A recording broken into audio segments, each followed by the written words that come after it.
নমস্কার।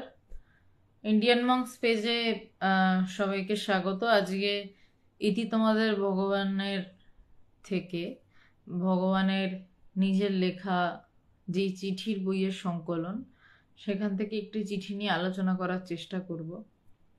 প্রত্যেক সময় বলে থাকি যে রোজই যে আলোচনা করার চেষ্টা করব, তার কারণ আজ যেটা আলোচনা করছি সেই আলোচনাটা যদি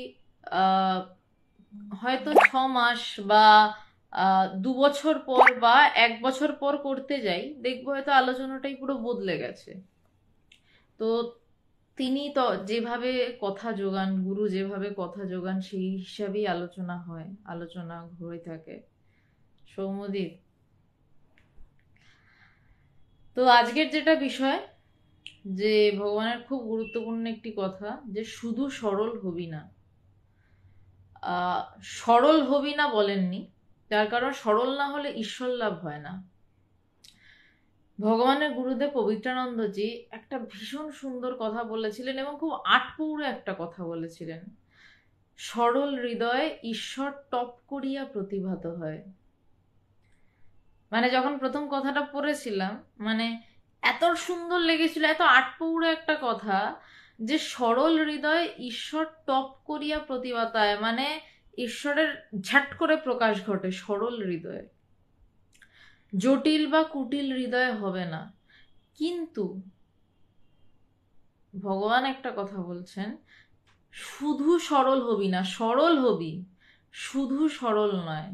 শুধু সরল হলে তো ভাবের ঘরে মানুষ থাকবে, সারাক্ষণ আধ্যাত্মিকতা নিয়ে পড়ে রয়েছে। আধ্যাত্মিকতা নিয়ে সবসময় পড়ে থাকা হয়, কিন্তু সারাক্ষণ সে সবাইকেই মানে ভাবছে যে হ্যাঁ সবাই ভীষণ একদম প্রাণের মানুষ, তাকে তো মানুষ ঠকিয়ে দেবে।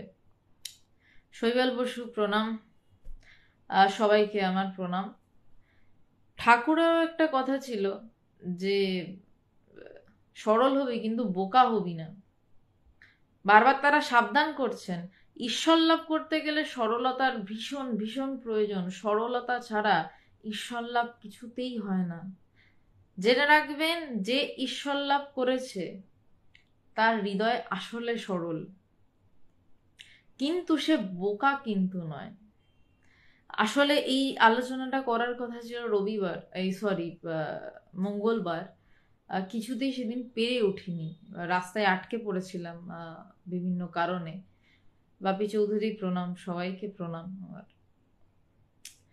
কিন্তু সেদিনকে একটা রিলস তৈরি হয়ে মানে করেছিলাম আর কি, মানে এই কথাটা দেখে এত ভালো লেগেছিল যে আসলে মানে সরলতা, মানে ঠাকুরের ওই গল্পটা আমার ভীষণ মনে পড়ে। বলছে যে আহ, হাতিও নারায়ণ মাহুতো নারায়ণ, বলছে সবই ব্রহ্ম। তো বলছে যে ঠিক আছে বলছে হাতি আমার দিকে আসছে, মানে গল্পটার সারমর্মটা এটা ছিল। কথামৃতের গল্প, ঠাকুর বলছেন ঠাকুরের মুখ দিয়ে, যে হাতিও নারায়ণ মাহুতো নারায়ণ, গল্পটার কে এভাবেই বলা হয়। যে একজন বলছে যে ঠাকুর বলেছেন সবই ব্রহ্ম। তো আহ, এবার হাতি আসছে, সে দাঁড়িয়ে আছে, মাহুত বলছে সরো, সে বলছে না, গুরু তো বলেছে সবই ব্রহ্ম, তাহলে হাতিও ব্রহ্ম, সরবো কেন? তো সে যখন মোটামুটি হাতিটাকে সুরে আছাড় টাছাড় মেরে ফেলে দিয়েছে, তারপর সে যখন তার গুরুর কাছে যায়, তখন তার গুরু তাকে বলছে যে তোমাকে বলেছি সবাই ব্রহ্ম, তুমি হাতিটাকেই ব্রহ্ম দেখলে, মাহুতটাকে ব্রহ্ম দেখলে না। মাহুত যে তোমায় সরতে বলেছিল। সুতরাং এইখানেই যে শুধু সরল হলে হবে না, সেইখানে বুঝতে হবে যে কোথায় আমাকে সরে আসতে হবে আর কোথায় আমাকে দাঁড়িয়ে থাকতে হবে। দেবাশিস হালদার, রবিবারের অনুষ্ঠানে যোগ দিতে পারিনি, অত্যন্ত মন খারাপ। আবার পরে এরকম অনেক অনেক অনুষ্ঠান হবে, একদম চিন্তা করবেন না, অবশ্যই সবার সাথে সামনাসামনি দেখা হবে, আমরা সেই আশাই করছি। সিদ্ধার্থ শঙ্কর রায় প্রণাম, সবাইকে প্রণাম। ধীরে ধীরে সবাই লাইভে ঢুকছেন। তো আরেকটি গল্প, এটা এটাও বোধহয় কথামৃতের কথা। মানে আসলে এই এই এই শুধু সরল হবি না, এটা মানে যে কি ভয়ঙ্কর আধ্যাত্মিক জগতের একটা দরকারি কথা। একটি খুব বিষধর সাপ ছিল। আমি এই গল্পটি ভগবানের মুখে শুনি। যতদূর সম্ভব কথামৃতেরই গল্প, ভগবান মানে বলেছিলেন ঠাকুরেরই গল্প, কিন্তু আমার আমার না ঠিক মনে পড়ছে না গল্পটা, কিন্তু গল্পটা আমি বলছি। অশোকবাবু, ওম নমো নারায়ণা। একটি খুব বিষধর সাপ, সে গ্রামে থাকতো এবং তার ভয়ে কেউ গ্রামের ওই জায়গা দিয়ে মারাতো না, মানে পা দিত না ওই জায়গা দিয়ে। তো একজন সন্ন্যাসী এসছেন, ব্রহ্মজ্ঞানী সন্ন্যাসী। তো তাকে সবাই বলেছে যে এই সাপের ভয়ে আমরা কেউ যেতে পারি না ওদিক দিয়ে। তো তিনি গেছেন, গিয়ে সাপটাকে ডেকেছেন। ব্রহ্মজ্ঞানী শান্ত মানুষের সামনে এসে তো বিষধর সাপও শান্ত হয়।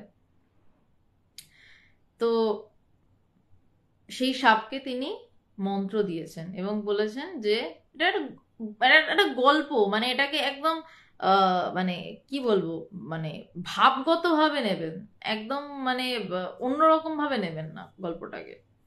রাকিবুল হাসান, অনেকদিন পর, প্রণাম। তো সেই সাপটিকে মন্ত্র দিয়েছেন, সেই বিষধর সাপকে, এবং বলেছে তুমি অহিংসার ধর্ম পালন করবেন। হ্যাঁ, কথামৃতের গল্প, ঠিক ঠিক। আসলে ভগবানের থেকে শুনেছিলাম, ভগবান বলেছিলেন যেটা কথামৃতের, কিন্তু আমার মানে আসলে কিছুতেই রিকল হচ্ছিল না। Thank you so much Debashis Haldar. তো সেই সাপটি তারপরে বলেছিল অহিংসার পালন করতে, এবং সে সাপটি মন্ত্র জপ করে এবং ভীষণ রকম অহিংস হয়ে যায়। তো গ্রামের ওই ধার দিয়ে যায় না, মানে ওইখানে এসে কাউকে কামড়ায় না, কিচ্ছু করে না। তো গ্রামের লোকজন দেখলো ভারী মজা, তো সাপটাকে লেজ ধরে ঘোরায়, আছাড় টাছাড় মারে।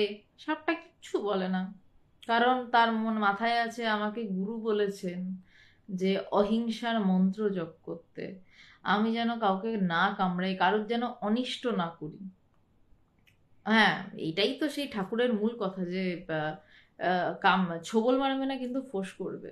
আসলে এখন সবই এমন একটা অবস্থা হয়ে আছে যে মাথা থেকে একটু আউট হয়ে যাচ্ছে। তো সেখানে তারপর হঠাৎ একদিন গুরু অনেকদিন পর এসছেন সেই জায়গাতে। তো এসে গুরুর তো মনে আছে, তো সবাই বলছে সাপটাকে আর দেখা যায় না, কিন্তু গুরু জানেন যে মন্ত্র যখন আমি দিয়েছি, যতক্ষণ না তার মুক্তি হচ্ছে ততক্ষণ তো সে মরবে না। তো সে খুঁজে বের করেছে সাপটাকে তিনি। তো খুঁজে বের করে দেখছে তার তো প্রায় মৃতপ্রায় অবস্থা, সেভাবে কিছু খায় না। এদিকে গ্রামের লোকরা আছাড় মেরে হাড়গোড় প্রায় ভেঙে দিয়েছে, কোনো মতে পড়ে আছে। তা বলছে কি তুমি এরকম অবস্থা, বলছে আপনি যে বলেছেন অহিংসা করতে, কাউকে ছোবল না মারতে, আপনি যে মন্ত্র দিয়েছেন আমি জপ করি আর পড়ে থাকি। তখন বলেছিলেন যে তোকে আমি ছোবল মারতে বারণ করেছি, ফোঁস করতে তো বারণ করিনি। খুব দামি কথা। এই এই ঠাকুরের ছোট ছোট কথার মধ্যে এত ইম্পর্টেন্ট কথা লুকিয়ে থাকে না, যে ছোবল মারতে বারণ করেছি, ক্ষতি করতে বারণ করেছি, ডাইরেক্টলি ক্ষতি করো না, কিন্তু ফোঁস করতে তো বারণ করিনি, যে ফোঁস করো যাতে সে ভয়ে তোমার কাছে না আসে। তারপর সেই সাপটি ধীরে ধীরে আবার গুরু কৃপায় প্রাণ সঞ্চার হয়, ফিরে পায়, মানে প্রায় মৃতপ্রায় অবস্থা থেকে, এবং সে ফোঁস করতে শেখে। তো তেমনি ভগবানের চিঠিটায় এই লাইনটা পেয়ে এত ভালো লেগেছিল যে একটা লাইনে সবটা বলা, যে শুধু সরল হবি না। শুধু সরল হলে মানে দেখুন, আধ্যাত্মিকতা নিয়ে যারা চর্চা করে এবং যাদের দিন যাপন আধ্যাত্মিকতা নিয়ে চর্চা করে, মানে আমি বসে 2 মিনিট একটু আহ, একটু বই পড়লাম, এটা আধ্যাত্মিকতা নিয়ে চর্চা নয়। যাদের আধ্যাত্মিকতা নিয়ে দিন যাপন যারা কাটায়, তারা তো এটার মধ্যে ডুবে থাকে। এবং সত্যি কথা বলতে তারা খুব শেয়ানা, এই শেয়ানা শব্দটা নিয়ে অনেকে অনেক কিছু বলেছিলেন, অনেকে না একজনই বলেছিলেন, কিন্তু আমি বিশ্বাস করুন ভীষণ তারা শেয়ানা। তার কারণ তারা জগতের ভণ্ডামির থেকে অনেক দূরে থাকে। কারণ তারা প্রথমত একদল হয় যারা জগতের ভণ্ডামি দেখে, জগতের নোংরা দেখে তারা আধ্যাত্মিক পথ, সত্যের পথ, আদর্শের পথ বেছে নেয়। আর আরেক দল, জগতের ভণ্ডামি তাদের দেখতে হয় না গুরু কৃপায়, তারা আগে থেকেই সরে আসে, সরে এসে দূর থেকে দেখে আর হাসে। তো তাদের মতন বুদ্ধিমান, তাদের মতন শেয়ানা কি আছে যারা আধ্যাত্মিকতা নিয়ে দিনরাত পড়ে থাকে, যারা দিনরাত ডুবে থাকে। তো এবার সেখানে একটা কি হতে পারে যে তারা যদি মানে সারাক্ষণ তো তারা এটা নিয়েই ডুবে রয়েছে, এবার জগতের লোক তাদেরকে যা খুশি বুঝিয়ে গেল, যা ইচ্ছাতেই বলে গেল। আমি দেখেছি এরকম, মানে ভীষণ সরল, যা ইচ্ছাতেই বলে যাচ্ছে। সে ভীষণ মানে মানে পুরো বিনয়ের অবতার যাকে বলা হয়, যে হ্যাঁ হ্যাঁ হ্যাঁ হ্যাঁ, সব করছেন।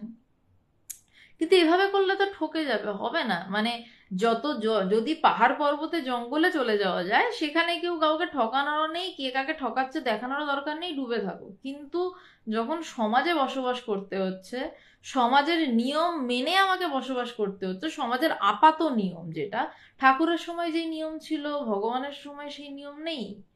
আবার আমাদের আগের জেনারেশনটার, মানে আমার বয়সের কথা বলছি, আমাদের ঠিক আগের, সরি, জেনারেশনটা যেরকম ছিল, আমাদের জেনারেশনটা সেরকম নয়, আবার আমাদের দুটো জেনারেশন পরে সেইভাবে নয়। তো যেন কেউ ঠকিয়ে না চলে যেতে পারে, যেন কেউ আমাদের সাথে, মানে আমাদের সাথে বলতে যারা আধ্যাত্মিকতা নিয়ে যাপন করেন, আমি বারবার বলছি, যারা 2 মিনিট কাটান 10 মিনিট কাটান তাদের জন্য এই কথা নয়, যারা আধ্যাত্মিকতা নিয়ে দিন কাটান তাদের কিন্তু, তারা তো সরল, কিন্তু বোকা যেন না হয় তারা। তো আমি ভগবানের লেখা যে চিঠিটি, সেই চিঠিটি পড়ে কিছু আলোচনা করার চেষ্টা করছি। আর চিঠি আলোচনার মধ্যে যদি কিছু প্রশ্ন থাকে অবশ্যই করবেন সেই চিঠি অনুপাতে, এবং তাছাড়া যদি কোনো প্রশ্ন থাকে জানাবেন। আর একটা কথা শুরুর আগে বলে রাখি, শেষে আবার বলছি, পরশুদিন শনিবার দিনকে মোটামুটি সকাল 10টার দিকে আমি একটু নদিয়াতে যাচ্ছি, নদিয়ার আরানঘাটা বলে একটি অঞ্চলে। যদি নদিয়ার কেউ থাকেন বা বাইরের কেউ থাকেন, যারা যদি দেখা করতে চান তাহলে আসতে পারেন। ওখানে যাচ্ছি, যদি কারোর সাথে দেখা হয় ভালো লাগবে। আমি শুরু করছি, শেষে যখন আরো মানুষ ঢুকবেন তাদেরকে একবার ইনফরমেশনটা দিয়ে দেবো। আসলে দেখা হলে একটু কথা হয়, আদান প্রদান ভালো লাগে। শিয়ানা মানে অত্যন্ত সচেতন, মানে আসলে যারা আধ্যাত্মিকতা নিয়ে পড়ে থাকে তারা তো জ্ঞানী মানুষ, ব্রহ্মজ্ঞানী ছাড়া আধ্যাত্মিকতা নিয়ে পড়ে থাকতে পারে না। তাদের হচ্ছে জাগ্রতেরও জাগ্রত অবস্থা থাকে, তারা সব বোঝে, তারা সব বুঝতে পারে। তাদেরকে জগতের জায়গায় দাঁড়িয়েও দেবাশিস হালদার আপনাকে বলছি বুঝতে হয় না। তারা না শুধু দূর থেকে একটা দুটো শব্দ শুনেই বাকিটুকু ধরতে পারে এবং হাসে। কিন্তু যখন বিষয়টা মাথার উপর দিয়ে গড়ায় এবং দেখতে পায় যে একজন ক্রমাগত ঠকাচ্ছে, তখন তাদের থেকে ভয়ঙ্কর বোধহয় কেউ হয় না।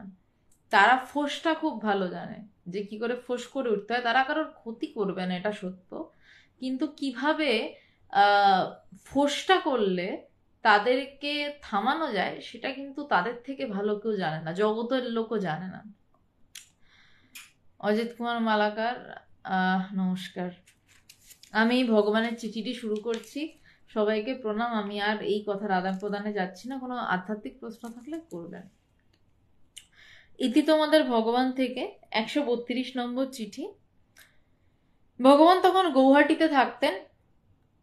ও আচ্ছা, এটা 1995 সালের এপ্রিল মাসে লেখা, সবে তখন আমার 5 মাস বয়স। তো যাই হোক, 19/5/95, মানে 28 বছর আগের চিঠি। গৌহাটি 11। ওম দিয়ে চিঠি শুরু করছেন ভগবান। প্রিয় সমীর, ভগবানের এক প্রিয় ভক্ত, সরি, তোমার চিঠি পেয়েছি, সাথে দুঃখ পেয়েছি। সমীর কি চিঠি লিখেছিলেন তা তো আর জানি না, কিন্তু ভগবানের চিঠি থেকে তার চিঠি হয়তো কিছুটা আন্দাজ করা যেতে পারে। আচ্ছা, আমার আওয়াজটা ঠিকঠাক আসছে তো? একটু যদি জানান সবাই তাহলে একটু ভালো হয়, মানে তাহলে একটু ক্লিয়ার হয়ে যে না আওয়াজটা ঠিকঠাক যাচ্ছে। প্রিয় সমীর, তোমার চিঠি পেয়েছি, সাথে দুঃখ পেয়েছি। তোমার সরলতায় আমি অভিভূত। কাকলিদি, বেশ, অনেক ধন্যবাদ, জয় মা। তোমার সরলতায় আমি অভিভূত, কিন্তু শুধু সরল হলে হবে না, চালাক হতে হবে। ভগবান লিখছেন যে তোমার সরলতায় আমি অভিভূত, তার আগে লিখছেন তোমার চিঠি পেয়েছি সাথে দুঃখ পেয়েছি। তার মানে সে এমন একটা কোনো কাণ্ড ঘটিয়েছে ঠাকুরের ওই কথার মতন যে হাতিও নারায়ণ মাহুতও নারায়ণ, তুমি হাতিটাকেই ব্রহ্ম দেখলে, মাহুত যে সরতে বলছিল তুমি জানলে না, হাতি তো সুরে পেঁচিয়ে ছুঁড়ে ফেললো।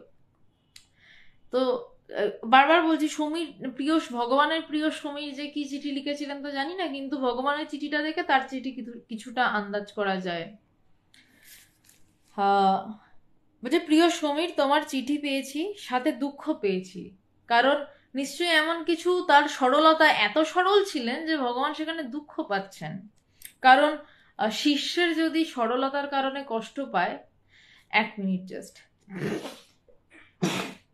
সরি, 1905 নয়, 1995 সালের চিঠি এটা।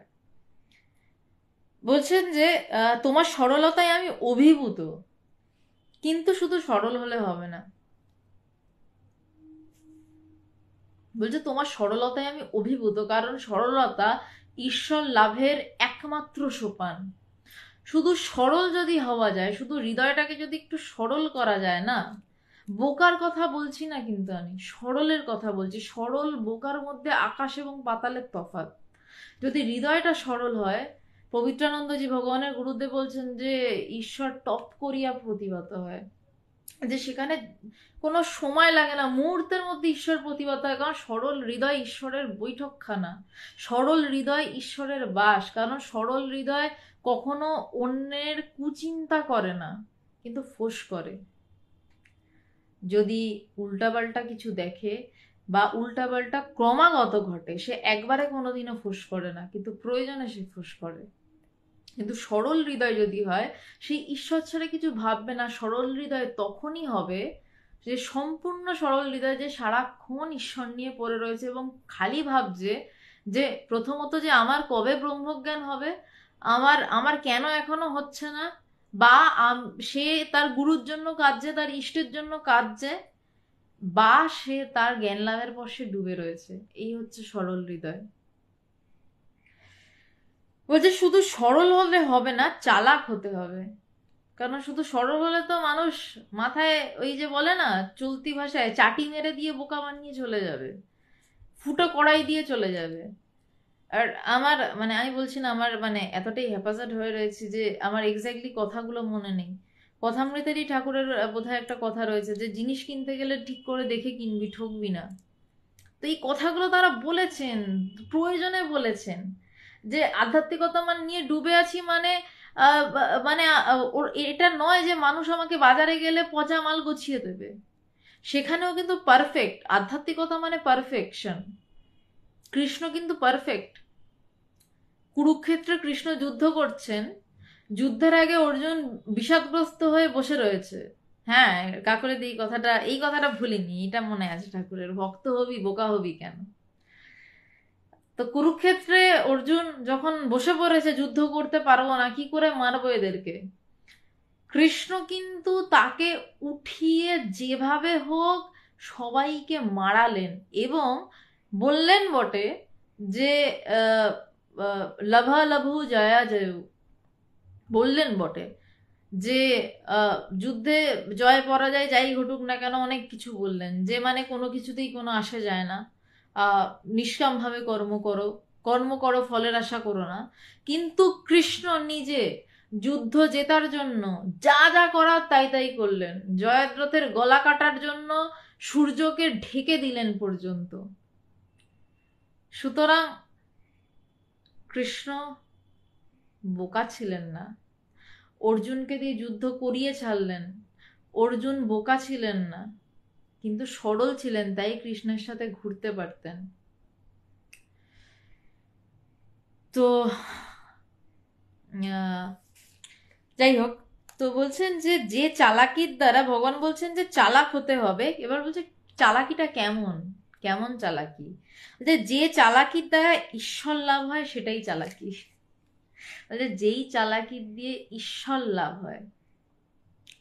আজকে যদি আমাকে কেউ ঈশ্বর লাভ করতে বাধা দেয়, সেখানে আমি চালাকি করতে পারি, হ্যাঁ আমি করেছি, আমি নিজে এককালে প্রচুর করেছি। এখন আর করতে হয় নাই, অসম্ভব গুরু কৃপায় করতে হয় না। এককালে মানে চালাকির যে কি চূড়ান্ত করেছি তার ঠিক ঠিকানা নেই।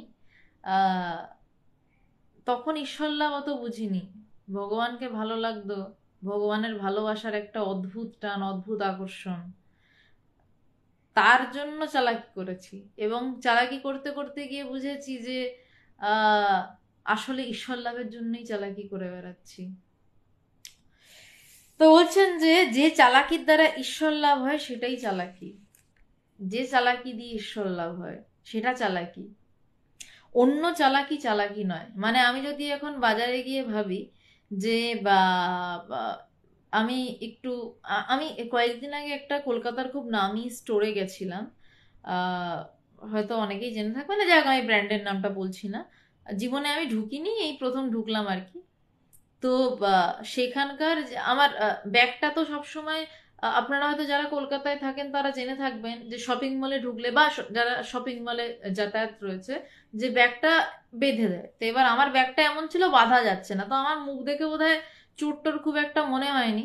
আর ঠিক আছে সুপ্রীতি, কোনো ব্যাপার না, সবে 2-3 লাইনই হয়েছে। আহ, তো আমার ব্যাগটা দেখে মানে ব্যাগটা দেখে কিছুতেই বাঁধতে পারছেন না, তাই বলছি কি করে বাঁধবেন, তো আমার মুখ দেখে বোধহয় চোর মনে হয়নি। তো আমাকে বলছে ঠিক আছে আপনি ব্যাগটা নিয়ে যান। তো আমি বেরোবার সময় বলছি তো আমার ব্যাগটা একটু চেক করুন। বলছে না না দিদি কি করব, বা কিছু উপায় নেই, আমাদেরও তো নর্মস মানতে হয়, আপনি যান। তো যাই হোক আমি একটু আশ্বস্ত হলাম, অ্যাটলিস্ট আমার মুখ দেখে চোর মনে হচ্ছে না। তো তারপর উনি আমাকে গল্প করছেন যে জানেন দিদি, বা স্টোরের মধ্যে, মানে ওই শপিং মলটা স্টোরের মধ্যে মাসে 3বার করে আমরা মালপত্র মেলাই। এত ব্যাগ আটকানো, এত সিসিটিভি সত্ত্বেও প্রত্যেকটা মানে টোটাল ডিপার্টমেন্টের মধ্যে প্রায় 1 থেকে 1.5 লাখ জিনিস মিসিং থাকে। মানে মানুষ চুরি করে নিয়ে যায়। এবং আপনাকে আমি হলফ করে বলছি যে যেটা মানে যেই মানে স্টোরটা ছিল, ওই স্টোরটাতে আমি নিজে মানে মানে কোনোদিন ঢুকিনি আর কি। মানে এতটাই মানে ওইখানে খুব পশ লোক ছাড়া ঢোকাটা সম্ভব নয়। আমার একটু মানে প্রচন্ড দরকার ছিল, তাই বাধ্য হয়ে আর কি, মানে অতি বাধ্য হয়ে ঢুকতে হয়েছিল আর কি। তাও মা একটু কিছু দান ধ্যান করেছিল আমাকে, তাই সেই জন্য। তো যাই হোক, তো সেই পশ স্টোরে মাসে যদি 1.5 থেকে 2 লাখ প্রোডাক্ট শুধু চুরি হয়ে যায়, আপনারা ভাবতে পারছেন যে তাহলে মানুষের আহ মানে চালাকি কোন স্তরে গিয়ে পৌঁছেছে। মানে এত মানে ওটা কলকাতার ওয়ান অফ দি মানে পশ স্টোর, আমি সাউথ সিটির কথা বলছি না, অন্য একটা স্টোর। মানে সেখানে মানে দামি জিনিস ছাড়া কিছু পাওয়া যায় না, এবং সব কলকাতার মানে বড়লোক মানুষরাই ওখানে যান। তো বলছেন যে অন্য চালাকি চালাকি নয়। এই জায়গাতে ভগবানের আর একটা কথা আমার ভীষণ ভীষণ মানে আহ, খুব প্রাণে লেগেছিল কথাটা। ভগবান একদিন একটা কথা বলেছিলেন যে আমি বাজার করতে গেছি, বাজার করতে গিয়ে যদি সে আমাকে পচা জিনিস গছায়, আমি তো তাকে বিশ্বাস করলাম, কিন্তু সে যদি আমাকে পচা জিনিস গছায়, তো সে কয়েকটা টাকার জন্য বা সে বেশি টাকা নিয়ে নিল আমার থেকে, তো সে কয়েকটা টাকার জন্য আমি বুঝতে পারছি সে বেশি টাকা নিল, কিন্তু সে কয়েকটা টাকার জন্য একটা ভালো মানুষের থেকে চোর হয়ে গেল। হয়তো কয়েকটা টাকা, 1 টাকা চুরি করাটাও চুরি। বলছে এইটা, এই চালাকিটা করো না, যে তুমি 1 টাকা একটা প্রোডাক্ট শপিং মল থেকে চুরি করছো বা কিছু করছো, এইটার জন্য তুমি একটা ভালো মানুষ থেকে চোর হয়ে গেলে। মানে কি ধরনের, কি অসম্ভব অসভ্য একটা ট্রানজিশন।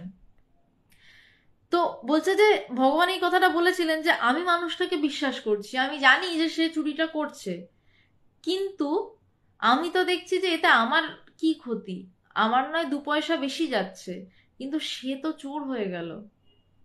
তাকে যদি আমি ধরিয়েও দিই সে লজ্জা পাবে। তো কিন্তু তার, সে তো জানে যে আমি চুরি করছি, যে চুরি করে সে কিন্তু জানে যে আমি চুরি করছি, যে ঘুষ নেয় সে কিন্তু জানে আমি ঘুষ নিচ্ছি। ভগবান তো রেলওয়েতে চাকরি করতেন। একটু গল্পে আসছি আমি, মানে ভগবান জীবনের একটু গল্প, কারণ এই গল্পগুলো জানা দরকার আমার মনে হয়। ভগবান তখনও আধ্যাত্মিক জীবনে প্রবেশই করেননি। তো তখন রেলওয়েতে চাকরি করেন, টিকিট চেকার হিসাবে রয়েছেন। তো আর একজন যে টিকিট চেকার, তো ভগবানকে বলছে চক্রবর্তী क्या कर रहे हो, तुम बंगाल से आए हो, ये तो तुम्हारा देश नहीं है, कमा लो। মানে ঘুষ নিয়ে নাও, যারা টিকিট নেয়নি তাদের থেকে যেভাবে হয় আর কি, যে এমনি টাকা নিয়ে নাও, দেওয়ার দরকার নেই স্লিপ। তখন ভগবান তাকে উত্তর দিয়েছিলেন ইয়ে মেরা, তখন ভগবান বোধহয় যতদূর সম্ভব কাটিহার বা বিহারের দিকে কোথাও একটা পোস্টিং ছিলেন। ইয়ে মেরা দেশ নেই হ্যায় তো মেরা দেশ কাহা হ্যায়। ভগবান কোনোদিন জীবনে 1 টাকা ঘুষ নেননি, কারণ ভগবান বলেছিলেন যে আমি মানুষ থেকে চোর হতে পারবো না। তো এই চালাকিগুলো হচ্ছে মানুষের স্বভাবগত, যেটা করে থাকে, কিন্তু আধ্যাত্মিক মানুষেরা সেটা বোঝেন, কিন্তু একটা সময় পর গিয়ে ধরেন, তার আগে ধরেন না, ওই একটা সময় পর গিয়ে ফোঁস করে ওঠেন। তো বলছেন যে যে চালাকির দ্বারা ঈশ্বর লাভ হয় সেটা চালাকি, বলছে সেই চালাকি করো যেই চালাকির দ্বারা ঈশ্বর লাভ হয়। হ্যাঁ, আমার গুরু কৃপা এই চালাকিটা আমার কপালে জুটেছিল। আমি অত্যন্ত চালাকি করে মানে ভগবানের কাছে, তখন একটা ভগবানের কাছে অদ্ভুত ভালোবাসার টান, মানে এখনো মানে আহ, তার একটা অদ্ভুত ভালোবাসার টান ছিল। যখন কথামৃত পড়ি, বিশ্বাস করুন, যখন পড়তাম কথা, মানে পড়ি, মানে এখনো যখন পড়ি বা আগেও পড়তাম, খুব নর্মাল লাগতো। মানুষেরা ছুটছে একটা অদ্ভুত পাগলের মতন টানে, কোনো হুঁশ নেই, কোনো জ্ঞান নেই, ঠাকুর কথা বলে যাচ্ছেন, উঠতে পারছে না, একটা অদ্ভুত ভালোবাসার আবেশে ঘিরে বসে রয়েছে। অবাক হতাম হতাম না, কারণ এই জিনিসগুলো তো চোখের সামনে ঘটতো আমার, আমি তো দেখতাম, যে আমরা জানতাম এটাই তো নর্মাল, এটাই হয়। তো ভগবানের কাছে বেদ বেদান্ত অত তো বুঝিনি, একটা অদ্ভুত ভালোবাসার টানে দৌড়েছিলাম। তো সেখানে চালাকি করেছি। তারপর গিয়ে বুঝলাম ও আচ্ছা ঈশ্বর লাভ একটা ব্যাপার করতে করতে হবে। আচ্ছা মানে তারপর মানে ভগবানের কাছে পায়ের নিচে বসে থাকতে থাকতে কখন যে ঈশ্বর লাভ বিষয় হয়ে গেল, কখন যে বেদ বেদান্ত বিষয় হয়ে গেল, সেটা আমি আজও 11 বছর পরেও আমি পরিষ্কার নই। ভগবানকে প্রথম দর্শন আমার 2006 সালে, তো প্রায় 16 বছরের বেশি, কিন্তু গভীর মানে কন্টিনিউয়াসলি, মানে তার তিনি পায়ের কাছে টেনে নিয়েছেন 2012 সাল থেকে। তো আমি 11 বছর, সত্যি বলছি, আমি জানি না কখন ঈশ্বর লাভ আমার বিষয় হয়ে গেছে, কখন আধ্যাত্মিকতা আমার বিষয় হয়ে গেছে, কখনই বা বেদ বেদান্ত আমার বিষয় হয়ে গেছে। কারণ তিনি কখন এগুলোকে বিষয় করিয়ে ছেড়েছেন আমাকে, সেইটুকু টের অবধি পেতে দেননি। শুধু তার একটা ভালোবাসার টানে আমরা সবাই ছুটতাম, ছেলে মেয়ে বাচ্চা বুড়ো নির্বিশেষে সবাই ছুটতো। বিকেলবেলা 5টা বাজলে আহ, যে ভগবান লেক গার্ডেন্স আশ্রমে থাকলে লেক গার্ডেন্সে, বিরাটিতে থাকলে বিরাটিতে, আসামে গেলে সেখানে পাগলের মতন মানুষ দৌড়াচ্ছে। মানে কথামৃত যখন পড়ছি, যখন দেখছি যে মানুষ মানে ঠাকুরের ওই অবস্থা, মানে তখন মানে ভীষণ রিলেটেবল, মানে জাস্ট আমি আমি তুলনা করছি না, মানে আমি ভগবানকে কখনোই ঠাকুর ভাবি না, আমি পরিষ্কার ভাষায় বলছি। তার কারণ আমার কোথাও গিয়ে মনে হয় মানে আরো আরো কিছু একটা, আরো কিছু একটা, কিন্তু যেটুকু রিলেট আমি করতে পারি। কারণ কাউকে যদি বলি, কারণ আমি যদি বলি আমি ঠাকুরকে জেনে ফেলেছি, আমার মতন মূর্খ কেউ হবে না। আর যদি আমি বলি আমি ভগবানকেও জেনে ফেলেছি, আমার মতন অতি গাধা কেউ হবে না। কারণ এনাদেরকে জীবনের মৃত্যুর দিন যদি একটু একটু একটু 1%-এরও কম যদি বোধ করা যায়, তাহলে হয়তো জানবো জীবন ধন্য হয়ে গেছে। কিন্তু যেটুকু সামনে দেখেছি, যেটুকু আপাত বোধ হয়েছে, আমি সেটুকু বোধ দিয়ে বলছি। খুব মনে হতো এটাই তো, এটা এরকমই তো হয়। এখন বুঝি জিনিসগুলো কতটা কতটা সুদূর পরাহত ছিল, কতটা কঠিন ছিল, কিন্তু এতদিন কঠিন বলে সত্যি বুঝিনি বিষয়গুলো। যাই হোক, তো বলছে অন্য চালাকি চালাকি নয়, তোমাকে ভালোবাসি প্রচুর, ভগবান লিখছেন সমীরকে, তোমাকে ভালোবাসি প্রচুর, কিন্তু তুমি কি বাসো? এই প্রশ্নটা বোধহয় ভগবান প্রত্যেক দিন প্রত্যেক মুহূর্তে হয়তো সবাইকে করেছেন, যে আমি তো তোমাকে ভালোবাসি প্রচুর, কিন্তু তুমি কি আমায় বাসো?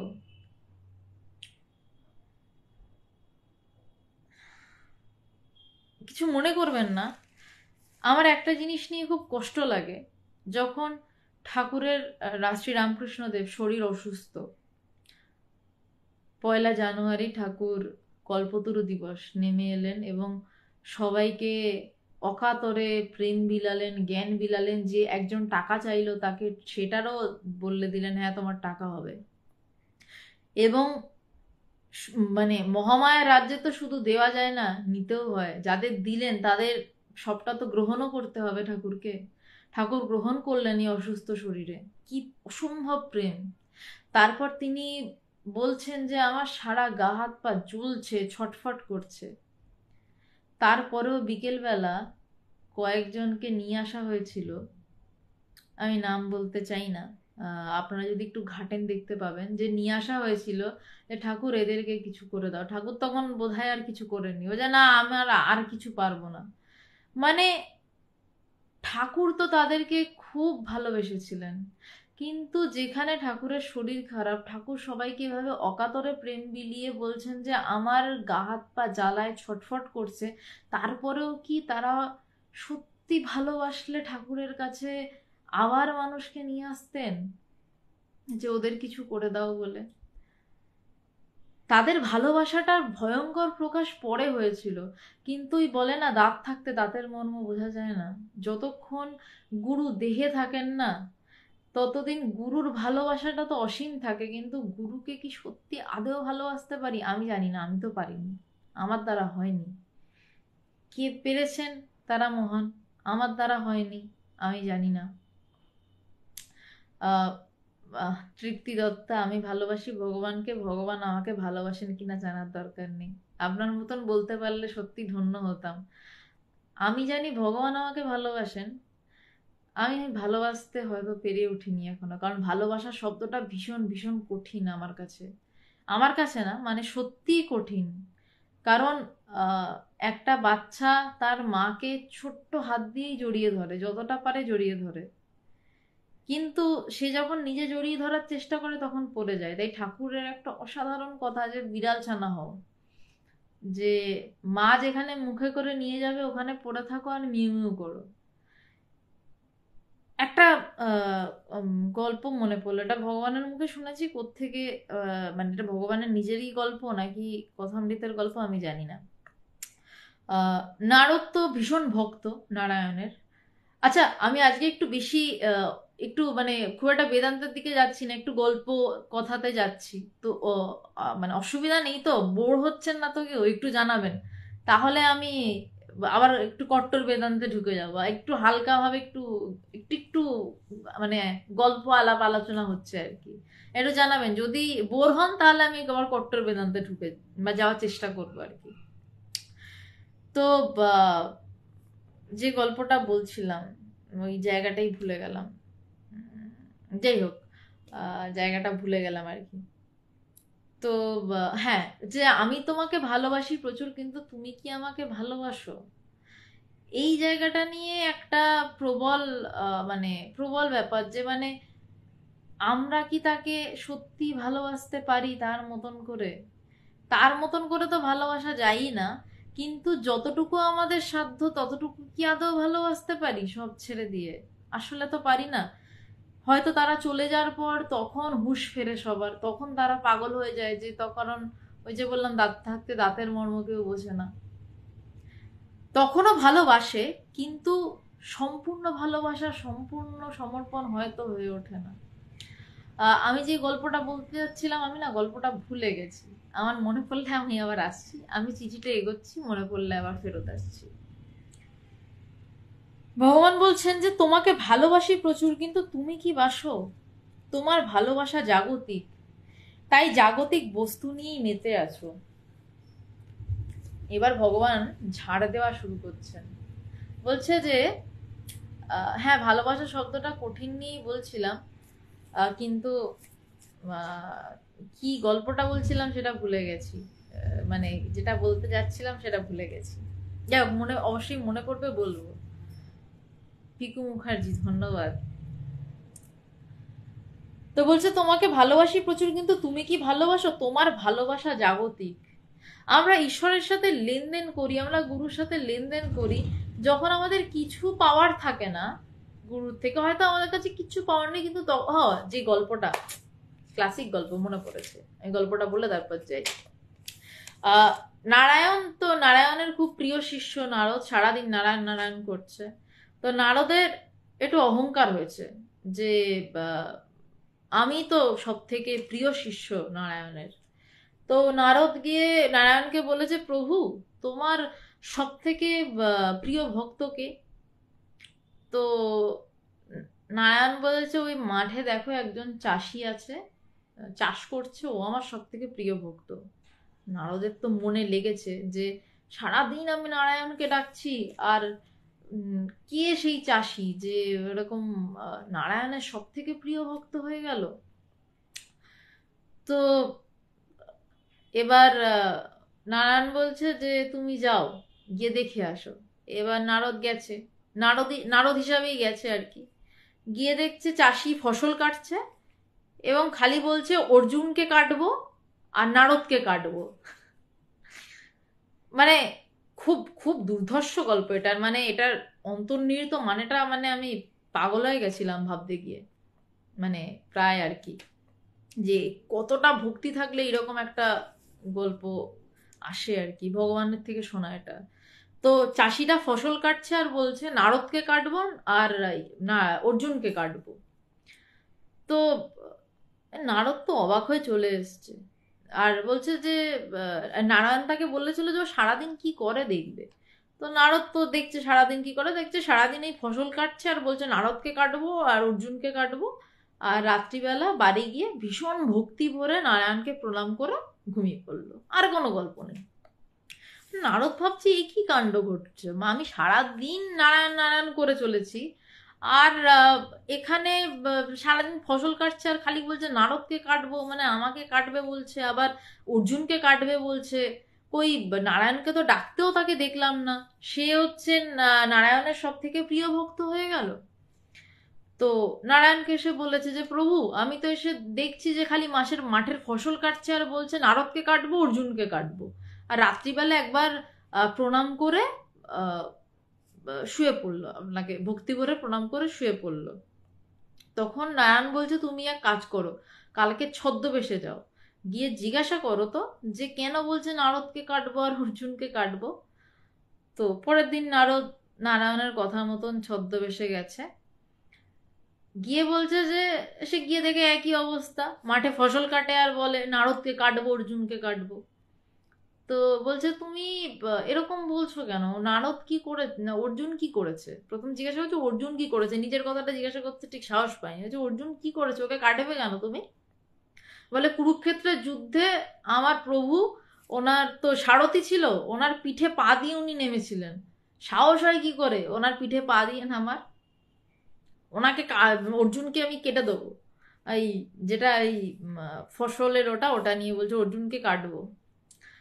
তো নারদ তো কিছু বলতে পারছে না, সত্যি কৃষ্ণের পিঠে পা দিয়ে তো নেমেছিল অর্জুন। এবার বলছে আচ্ছা নারদকে কেন কাটবে, ভয়ে ভয়ে জিজ্ঞাসা করেছে। বলছে খেয়ে দে কাজ নেই, সারা দিন খালি দিন রাত্রি নারায়ণ নারায়ণ নারায়ণ করে আমার প্রভুকে বিরক্ত করে, আমার প্রভুর কি ঘুম খাওয়া দাওয়া নেই, সারাদিন নারায়ণ নারায়ণ নারায়ণ করছে, ডাকবে তো ডাকো মনে মনে ডাকো, সারাদিন তোমার এই নারায়ণ নারায়ণ করার কি আছে। নারদ না ধাক্কা খেয়ে গেছে, যে সত্যি তো, মানে একই ধরনের ভক্ত, যে ভক্ত ভালোবাসে কিন্তু তাকে ডাকতে অব্দি চায় না, যে ডাকলে যদি তার কষ্ট হয়, ডাকলে যদি তার বিশ্রামের ব্যাঘাত ঘটে, বলছে আমার প্রভুর বিশ্রাম নেওয়ার সময় নেই, সারাদিন নারদ নারায়ণ নারায়ণ করছে। তো তখন নারদ বুঝতে পেরেছে নিজের ভুল এবং নিজের অহংকার বুঝতে পেরেছে, এবং বুঝতে পেরেছে নিজে ভালোবাসার খামতি কোথায়। নারদের যদি ভালোবাসা এরকম হয়, তাহলে আমি জানি না আমাদের, মানে আমাদের বলবো না, আমার কি, মানে কোন পাকে পড়ে আছি, পারিনি ভগবানকে ভালোবাসতে, যেটা সত্য। ভগবান ভালোবেসে গেছেন, প্রাণ ঢেলে ভালোবেসে গেছেন, কিন্তু আমার দ্বারা হয়নি। তো তারপর নারদ নারায়ণের কাছে গেছে, গিয়ে বলছে যে প্রভু বলছে যে আপনার কুরুক্ষেত্রের যুদ্ধে অর্জুন আপনার পিঠে পা দিয়ে নেমেছিল, তাই অর্জুনকে কাটবে, আর আমি সারাদিন আপনাকে ডাকি তাই আমাকে কাটবে, নারায়ণ নারায়ণ করি। কিন্তু শেষে ভক্তি ভরে প্রণাম করে শুলো। তখন নারায়ণ বলছে যে তুমি ওর ভালোবাসাটা দেখো, যে ও অর্জুনের মতন বীরকেও ভয় পায় না যে সে মরে যেতে পারে। সে আমার পিঠে পা দিয়েছিল বলে সে তাকে কাটতে চায়। আর সে আমাকে এমন ভালোবাসে যে সে আমাকে ডাকতেও চায় না, সে আমাকে শুধু ভালোই বাসে, এবং দিনে একটা বার সে আমাকে ভক্তি ভরে প্রণাম করে শুয়ে পড়ে। এই হচ্ছে ভক্ত। এই এই ভালোবাসাতে তার চাওয়াও নেই যে আমাকে ঈশ্বর লাভ করাও, আমাকে হ্যান করাও, আমাকে ত্যান করাও, কিচ্ছু নেই। ভালোবাসি ভালোবাসি ব্যাস। এই হচ্ছে ভক্ত। তো আমাদের ভালোবাসাটা কিরকম জানেন তো, মানে যদি জাগতিক চাওয়া নাও থাকে, আধ্যাত্মিক চাওয়া থাকে আমাদের গুরুর কাছে, গুরু তো সব ঢেলে ভালোবাসছেন। জ্ঞান লাভ কখন হবে, আমার আরো অনুভূতি হচ্ছে না কেন, আমার মন আরো শান্ত হচ্ছে না কেন, আমাদের কিন্তু চাওয়া রয়েই যাচ্ছে। গুরু কিন্তু জানেন যে আমাকে কখন ঝিনুকে করে দুধটা খাইয়ে দিতে হবে মুখে, কারণ আমরা তো বাচ্চা গুরুর কাছে, তার সে তো ঝিনুকে করেই দুধ খাওয়ায়। সে গ্লাসটা, দুধের গ্লাস সামনে দিয়েও বলে না যে ঢকঢক করে খেয়ে নাও, কারণ জানে ক্ষমতা নেই, পারবো না, সে ঝিনুকে করে মুখে দিয়ে খাইয়ে দেয়। কিন্তু আমরা সেটার অপেক্ষা করি না, আমরা বলতে থাকি, তাকে মনে মনে ডাকতে থাকি কবে হবে, আমার অনুভব হচ্ছে না কেন। তো এটাকে কি ভালোবাসা বলে? এ তো জাগতিক ভালোবাসা। জাগতিক ভালোবাসায় সোনা গয়না রূপো বাড়ি ঘর দরজা, আর এখানে ঐশ্বর্য, আধ্যাত্মিকতা চেয়ে যাচ্ছে। কিন্তু গুরু তো মানে ব্যাপারটা কি জানেন তো, আমার যেটা মনে হয়, আমি সবার ক্ষেত্রে এটা অবশ্যই বলছি না, ক্ষমা করবেন, আমি একটু রাফ কথাই বলছি, যে আমার কিসে মঙ্গল হবে সেটা আমার থেকে হাজার গুণ বেশি আমার গুরু জানেন, আমার থেকে হাজার গুণ বেশি মা জানেন। আমরা মায়ের মন্দিরে গিয়ে বলি মা মঙ্গল করো, আরে মাকে জ্ঞান দেওয়ার কি আছে? মা তো তার সন্তানের মঙ্গল আমার থেকে হাজার গুণ বেশি জানে, যে কিভাবে তার সন্তানের মঙ্গল হবে। মা তো মঙ্গল করবেনি, তাকে আবার আমরা জ্ঞান দিতে যাই, মা মঙ্গল করো, মা আমার ছেলেটাকে দেখো, মা আমার মেয়েটাকে দেখো। আরে কেন? গুরু জানেন কখন ঝিনুক দিয়ে দুধটা আমার শিশুকে খাইয়ে দিতে হবে, তাকে কখন ব্রহ্মজ্ঞান লাভ করাতে হবে। কিন্তু আমরা গুরুকে জ্বালাতে থাকি, আমার অনুভব হচ্ছে না কেন, আমার মন শান্ত হচ্ছে না কেন। আমরা অপেক্ষা করি না যে গুরু কখন আমাকে ঝিনুক দিয়ে দুধটা খাইয়ে দেবেন, আর আমি শুধু গুরুকে ভালোবেসে যাই। তাই জন্য ভগবান এই কথাটা লিখছেন, এবং এই ভগবান বোধহয় এই কথাটা সারাটা জীবনই এই কথাটা তার ভিতরে ছিল। এক মিনিট, সরি, একটু গলাটা বসেছে। তোমাকে ভালোবাসি প্রচুর, কিন্তু তুমি কি বাসো? তোমার ভালোবাসা জাগতিক, তাই জাগতিক বস্তু নিয়েই মেতে আছো। এক্ষেত্রে আরেকটু আরেকটু স্থূল বলছে, তোমাকে আমি ভালোবাসি ভীষণ, কিন্তু তুমি কি বাসো? তুমি তো জাগতিক বস্তু নিয়েই মেতে আছো। ব্যানার্জিকে বলেছিলাম, যতদূর সম্ভব কাঞ্চনলাল ব্যানার্জি ভীষণ, মানে ভগবান তাকে বন্ধু বলতেন। ভগবান শেষবার যখন নিবারকপুরে মহিলা আশ্রম আছে, মৈত্রী ভবন, সেখানে যান, ভগবান ওনাকে পাশে বসিয়ে মানে খুব আদর করছিলেন। ভগবান ওনাকে বন্ধু বলতেন। যখন ভগবানের কাছে একটা সময় ছিল খুব কঠিন সময়, যে কেউ যখন মানে এরা মানে বারণ হয়ে গেছিল যে ওনার কাছে কেউ যাবে না, সেই সময় উনি একা ভগবানের কাছে যেতেন। এখন তো এত মানুষ, মানুষের জন্য মানে একটা সময় আমাদের ভিড় সামলাতে পাগল হয়ে যেতে হতো, এখন তো এত মানুষ, কিন্তু সেই সময়টা পাড়ার গুন্ডারা বলেছিল যে ওনার কাছে কেউ যাবেন না, কেন না ওখানে ঈশ্বরীয় চর্চা হয়, ওখানে গেলে মানুষ বদলে যাচ্ছে, মানুষ ঈশ্বরীয়ভাবে ভাবিত হয়ে যাচ্ছে, তাই যাবে না। কিন্তু উনি সাহস করে আসছেন, যতদূর সম্ভব কাঞ্চনলাল ব্যানার্জির কথাই বলছেন, আমরা পিসাই বলে ডাকি। তো বলছে, ব্যানার্জিকে বলেছিলাম, আমি আপনাকে যা ভালোবাসি তার 1% আমাকে ভালোবাসলে আপনার সমাধি হয়ে যায়। বিশ্বাস করুন, মায়েরই বলছি, ভগবানের সাথে 11 বছর তার কৃপায় সঙ্গ করে ভগবান যেভাবে ভালোবাসেন, তার তাকানোটাই অন্যরকম ছিল। তার তাকানোতেই মনে হতো প্রেম ঝরে পড়ছে। তার তাকাতেও লাগতো না, তার পাশে যখন চুপ করে বসে থাকতাম মনে হতো প্রেম যেন ঘিরে রয়েছে। তাকে বলতে হয়নি আলাদা করে আমি তোকে খুব ভালোবাসি রে, কোনোদিন বলতে হয়নি। সূর্যকে যেমন আলো দেওয়ার জন্য বলতে হয় না সূর্য উঠছি আমি আলো দিচ্ছি, সূর্য বলে না, সূর্য ওঠে এবং আলো দেয়, এবং একটা সময় তাপে মানুষ ছটফট করে। তেমনি ভগবানের প্রেম এমন ছিল না, মানে এখনো আছে। ওই প্রেম সহ্য করার জন্য একটা ধারণ ক্ষমতা চাই, নইলে ওই প্রেম সহ্য করা যায় না। শুধু সামনে বসে থেকে মানুষ পাগল হয়ে যেত, সামনে বসে থেকে মানুষ সমাধিস্থ হয়ে যেত, ভগবানের সাথে নাচতে নাচতে সমাধিস্থ হয়ে যেত। ভগবান কোন কোনায় বসে রয়েছে, ওই দূরে কেউ একজন ভক্ত বসে রয়েছে, সে ওখানে সমাধিস্থ হয়ে পড়ছে।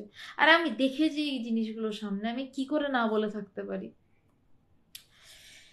তো ব্যানার্জিকে বলছে যে, ভগবান লিখছেন যে ব্যানার্জিকে বলেছিলাম আমি আপনাকে যা ভালোবাসি তার 1% আমাকে ভালোবাসলে আপনার সমাধি হয়ে যেত। সত্যি মানে ভগবান যেভাবে ভালোবাসতেন প্রত্যেককে, যারা ভগবানের সঙ্গ করেছেন অন্তত কিছুদিন বা একদিন দুদিন, তারা জানেন যে যে তিনি, তার কাছে যে ভালোবাসার একটা অসম্ভব টেস্ট ছিল, একটা অদ্ভুত স্বাদ ছিল, তার যদি 1%ও ভগবানকে ভালোবাসা যেত না, 1%ও যদি ভগবানকে ভালোবাসা যেত, তাহলে তার সমাধি হয়ে যেত। এবং মানে এটা এটা এটা আমার মানে চোখে দেখা, যদি একটু একটু মানে ভগবান বলতেন যে আমার দিকে তুই 1 পা এগো, আমি তোর দিকে 10 পা এগোবো।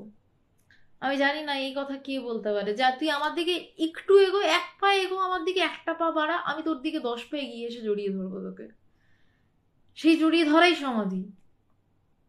এবং তাকে কোনোদিন ফিজিক্যালি জড়িয়ে ধরতে হয়নি, সে শুধু তাকাতো। সে তাকাতো বা তাকাতো না, সে অন্যদিকে তাকিয়ে আছে, মানুষ ছিটকে পড়ছে, আমার সামনে ঘটেছে, সে অন্যদিকে তাকিয়ে, মানে এটা একবার না, আমি বারবার দেখেছি, অন্যদিকে তাকিয়ে মানুষ ছিটকে পড়ছে, ভগবান জাস্ট তাকিয়ে একটু হাসলেন, হ্যাঁ পড়ে গেছে, ধর ধর তোরা ওকে একটু দেখ দেখ ওকে ঠিক করে শোয়া। মানে এক একটা হতো মানে পুরো মনে হতো ডেড বডি পড়ে যাচ্ছে, আর মানে তারপর পুরো তো বডির ভার সব ছেড়ে দিত ওটাকে, তারপর মানে আমার জীবনে হয়নি এটা, মানে কোন পাপি তাপি মানুষ আমি জানি না। তো আমি আর আমার এক খুব প্রিয় বান্ধবী ছিল। তো একদিন হোলির দিন, হোলিতে তো ভগবান সবাইকে রং মাখাতেন। তো সেদিনকে আমরা রং গোছাচ্ছিলাম। তো রং গোছাতে গোছাতে আমরা নিজেরাই মজা করছি, মানে আমরা অনেক ছোটবেলার বন্ধু, আমার 2006 সাল থেকেই বন্ধু, ক্লাস 6 থেকে ছিল। তো আমরা রং গোছাতে গোছাতে মজা করে বলছি যে আজকে যদি আমাদের কিছু হয়, সমাধি টমাধি বা যদি পড়ে টড়ে যাই, ভগবান নিজেই কিন্তু চেয়ার থেকে পড়ে যাবে রে। মানে আমরা মানে মানে আমাদের মানে জাস্ট মানে আমাদের মজা মজা করব, আনন্দ করব, রাগ করব, গল্প করব, সবেরই বিষয় ছিল ভগবান। মানে সেটা একদিন ভগবান আমাদের মজা করে বলছিল যে তোরা তো আমাকে নিয়ে মজাও করবি, তোরা আমাকে আমাকে ঘিরে সারাদিন পড়েও থাকবি, তোরা সারাদিন সবকিছু আমাকে নিয়েই করবি। হ্যাঁ, আমাদের মজা করার বিষয়ও ছিল ভগবান, আমরা তাকে নিয়ে মজা করতাম, আমরা তাকে নিয়ে ইয়ার্কি করতাম, আমরা তাকে নিয়ে ঠাট্টা করতাম। তার কারণ আমরা ঠাট্টা ইয়ার্কি মজার জন্য অন্য কোনো মানুষকে আবার ধরে আনতে পারিনি, কারণ কাউকে নিয়ে ঠাট্টা ইয়ার্কি মজা করতে গেলে তো আর একজনকে বিষয় করতে হয়, আমরা আর কাউকে বিষয় করতে পারিনি তার কৃপায়। তো আমরা যা করতাম তাকে ঘিরেই করতাম। তো আর কি ওটাই এবার সেইবার হোলিতে মনে আছে, মানে মানে শুধু সেইবার হোলি না, মানে আকছার মানে ভগবান অন্যদিকে তাকিয়ে আছে, লোকজন পড়ে যাচ্ছে, হ্যাঁ ঘুরে তাকিয়ে বললেই ওকে একটু ঠিক করে শোয়া। এবার তুলতে হতে আজ জীবনে তো আমরা কখনো হয় টয় নি এসব। তো মোটামুটি মনে হতো ডেড বডি তুলছে আর কি, কোনো মতে তুলে আর কি শোয়াতে হতো আর কি। তো আহ, ওইটাই কথা যে ভগবানকে যেভাবে ভগবান ভালোবাসতেন, তার 1% যদি ভালোবাসা যায়, তাহলে আসলে সমাধি হয়ে যায়, অন্য কিছু লাগে না। সমাধি হচ্ছে আধ্যাত্মিক জগতের শ্রেষ্ঠ পাওয়া, যে সমাধি হয়ে যায় যদি একটু একটু তাকে ভালোবাসা যায়, একটু চাওয়া পাওয়া ছেড়ে তাকে ভালোবাসা যায়। এখনো এখনো তার শক্তিটা কোথাও যায়নি, তিনি আছেন। এখনো যদি তাকে একটু ভালোবাসা যায়, হ্যাঁ আগের মতন অত সহজ হয়তো নয়, কিন্তু যদি এখনো একটু ভালোবাসা যায়, এখনো সমাধিস্থ হয়ে পড়া যায়। বলছে তুমি ঈশ্বরকে ভালোবেসেছো, অথচ ঈশ্বর দর্শন তোমার হয়নি, এটা হতেই পারে না। ভগবান লিখছেন, বলছে তুমি ঈশ্বরকে ভালোবেসেছো, অথচ তোমার ঈশ্বর দর্শন হয়নি, এটা হতেই পারে না। এটা একটা খুব প্রচন্ড, মানে গালে একটা বিরাশি শিক্ষার চর। আমরা মানে সব বেশিরভাগ মানুষ বলে থাকে ঈশ্বরকে ভীষণ ভালোবাসি, ঈশ্বর ছাড়া কিচ্ছু বুঝি না, কিন্তু তুমি ঈশ্বরকে দেখোনি, তাহলে কি ভালোবাসলে? যদি কোনো মেয়ে কোনো ছেলেকে ভালোবাসে, তাকে না দেখতে পেলে পাগল হয়ে যায়, যে আমি তাকে কখন দেখবো, কখন দেখা হবে। কোনো ছেলেদের ক্ষেত্রে একই কথা প্রযোজ্য। কাউকে যদি ভালোবাসে, তাকে মানে শুধু দেখা নয়, বিয়ে করে একসাথে থাকতে চায়। তাহলে ঈশ্বরকে আমি এমন ভালোবাসলাম যে তাকে আমি দেখলামই না, তাহলে আমি কি ভালোবাসলাম? তাকে যদি দেখার জন্য পাগলই না হলাম, তার জন্য যদি পাগলই না হয়ে গেলাম, আহ, তার জন্য তাকে যদি নাই দেখতে পেলাম, তাহলে সে ভালোবাসার অর্থ কি? তার মানে আমি তাকে ভালোবাসিনি। একটা মানুষকেও যদি ভালোবাসি, তাহলে তাকে দেখার জন্য পাগল হয়ে যায়। একটা কুকুর যদি কেউ বাড়িতে পোষে, তাকে অনেকদিন না দেখলে সে ছুটে আসে তার কাছে, কুকুরটাও এসে তাকে জড়িয়ে ধরে। তো ঈশ্বরকে ভালোবাসছি, আর ঈশ্বর এসে জড়িয়ে ধরবে না? একটা কুকুর যদি জড়িয়ে ধরতে পারে বাইরে থেকে এলে, আর আমি যদি গিয়ে সেই কুকুরটাকে অনেকক্ষণ দেখিনি বলে জড়িয়ে ধরতে পারি, ঈশ্বরকে ভালোবাসলে ঈশ্বর এসে জড়িয়ে ধরবে না? এ হয় নাকি কখনো? আর যদি না হয়, তার মানে আমি ভালোই বাসিনি ঈশ্বরকে। আমি নিজের সাথে নিজে মিথ্যা করছি। আমি ভান করছি আমি যেন ঈশ্বরকে ভালোবাসি, কিন্তু ওই গানটা আছে না, আমি মন্ত্রতন্ত্র কিছুই জানি নে মা, ওখানে একটা লাইন আছে, তোরে ডাকার মতন ডাকতে যদি পারি, তবে আসবি নে তুই, তোর এমন সাধ্য নেই, ওমা তোর এমন সাধ্য নেই। আমি মন্ত্রতন্ত্র কিছুই জানি নে মা, তোকে ডাকার মতন ডাকতে যদি পারি। বলছে তোকে যদি ডাকার মতন ডাকতে পারি, যদি ঈশ্বরকে আমি ভালোবাসি, সে আমাকে দেখা দেবে না মানে? এত সাহস তার, সে আমাকে দেখা দেবে না? হয় যদি না দেখা যায়, তার মানে আমার ভালোবাসায় ঘাটতি, ভালোবাসা বাড়াতে হবে, আরো টান বাড়াতে হবে। ওই যে বললাম, বাড়ির কুকুরটা এসে জড়িয়ে ধরে ভালোবাসলে, ঈশ্বরকে ভালোবাসলে সে জড়িয়ে ধরবে না? হয় নাকি কখনো? বলছে তুমি ঈশ্বরকে ভালোবেসেছো, অথচ ঈশ্বর দর্শন তোমার হয়নি, এটা হতেই পারে না। তার মানে বোঝা যাচ্ছে সমীর যিনি রয়েছেন, যিনি চিঠিতে লিখেছেন যে সে তার ঈশ্বর দর্শন হচ্ছে না কেন, এই ধরনের কিছু একটা লিখেছে, যে আমার এখন ঈশ্বর দর্শন হচ্ছে না কেন, মানে তারা অপেক্ষা হচ্ছে না যে কখন ভগবান তাকে ঝিনুকের বাটিটা মুখে দিয়ে দেবেন, দুধটা মুখে দিয়ে খাইয়ে দেবেন, সেটা তার হয়তো মনে হচ্ছে না। কে সমীর আমি ঠিক চিনি না, আমাকে হয়তো জানতে হবে যারা পুরনো ভক্ত তাদের থেকে। ভগবান প্রিয় সমীর লিখছে যখন তার প্রিয়, কিন্তু সে কোথাও একটা নিশ্চয়ই লিখেছে, তাই জন্যই ভগবান বলছেন যে তুমি জাগতিক বস্তু নিয়ে মেতে আছো, এবং তুমি ঈশ্বরকে ভালোবেসেছো, অথচ ঈশ্বর দর্শন তোমার হয়নি, এটা হতেই পারে না। তার মানে তুমি ঈশ্বরকে এখনো ভালোবাসোনি, আরো ভালোবাসা বাড়াও, দর্শন তো হতেই হবে। এর পরের লাইনটা দুরন্ত। উইথ কোট ভগবান লিখেছেন, 1995 সালে কিন্তু ভগবানকে ভগবান বলে ডাকা হতো না। যতদূর সম্ভব তখন কাকু বলে ডাকতো, পাড়ার লোকেরা দাদা বলে ডাকতো। আমার যতদূর সম্ভব, আমি যদি খুব বেশি ভুল না হয়ে থাকি, তার কিছুদিন পর থেকে হয়তো গুরুজি বলে ডাকা শুরু হয়েছিল। কারণ আহ ভগবানের তো আর ক্রমবিকাশ হয় না, কিন্তু ভগবানকে যেভাবে যেভাবে তখনকার ভক্তরা চিনেছিলেন, তাদের মুখ থেকেই শোনা আমার। আমি তো ছিলাম না তখন, জন্মাইনি, আমার জন্মের 5 মাস পরে লেখা এই চিঠি, তো তারও আগে থেকেই লীলা চলছে। তো যখন আহ ভগবান তো ভগবানই ছিলেন, কিন্তু তাকে যেভাবে তার আশেপাশের মানুষেরা চিনেছে, প্রথমে তাকে দাদা ডেকেছে, কাকু ডেকেছে, একটা সময় পর মনে হয়েছে যে না, এনাকে কাকু ডাকা ঠিক হচ্ছে না, এনাকে গুরুজি ডাকবো, তাকে গুরুজি ডেকেছে। তারপর একটা সময় তার এমন লীলা দেখেছে মানুষ যে পাগল হয়ে গেছে, তখন তাকে ভগবান বলে ডেকে উঠেছে। তার কিন্তু কোনো ক্রমবিকাশ হয়নি, যারা তার আশেপাশে ছিল তাদের মনের পরিবর্তনের প্রেক্ষিতে তারা ভগবানকে ডাকছে। এরপরের যে লাইনটা, সেই লাইনটা বড় সাংঘাতিক। ভগবান উইদিন কোটেশন লিখছেন যে দেখো তো আমায় চিনতে পারো কিনা। ভগবান কিন্তু সে তো জানে সে কে, তাকে যতই দাদা বলা হোক, তাকে যতই কাকু বলা হোক, সে তো জানে সে ভগবান। তাই সে লিখছে যে যখন তার প্রিয় সমীর লিখছে যে আমি হয়তো হয়তো লিখেছেন যে ঈশ্বরকে তার দর্শন হয়নি, তাই ভগবান লিখছেন যে দেখো তো আমায় চিনতে পারো কিনা। ভগবানকে তো সমীর চেনেই, তাকে মানে আমি দেখছি কি হিসাবে সম্বোধন, আচ্ছা না, তখন গুরুজি বলে ডাকা হতো 1995 সালে, গুরুজি, যে গুরুজি বলে ডাকতো, যেই সম্বোধনটা রয়েছে সেটাতে বুঝলাম। তো কিন্তু গুরুজি বলে ডেকে সেখানে ঈশ্বর দর্শন হয়নি, পর ভগবান লিখছেন যে দেখো তো আমায় চিনতে পারো কিনা। চিনতে পারো কিনা সব এই লাইনটাই তো একটা মারাত্মক লাইন। তার কারণ ভগবানকে তো সে চেনেই, ভগবানের সে প্রিয় ভক্ত সমীর, কিন্তু ভগবান সেখানে বলছে দেখো তো আমায় চিনতে পারো কিনা। তার মানে একটা কিছু বিশেষ চেনার কথা বলছেন, একটা তাকে ইঙ্গিত দিচ্ছেন যে তুমি ভালো করে দেখো আমায় চিনতে পারো কিনা, আমি কিন্তু তোমার সেই ঈশ্বর যাকে তুমি দর্শন করতে চাইছো। সেইটা অনেক পরে গিয়ে কারুর কারুর কাছে পরিষ্কার হয়েছে, কারুর কারুর কাছে হেয়ালি হয়ে থেকে গেছে, যাদের কৃপা করেছেন তাদের হয়েছে। কিন্তু এখানে তিনি স্পষ্ট ইঙ্গিত দিচ্ছেন যখন তাকে গুরুজি ডাকা হচ্ছে, যে দেখো তো আমায় চিনতে পারো কিনা। এটা তো বলেননি যে তার নাম বা তাকে গুরুজি বলা হচ্ছে, সেই চেনার কথা বলছেন না।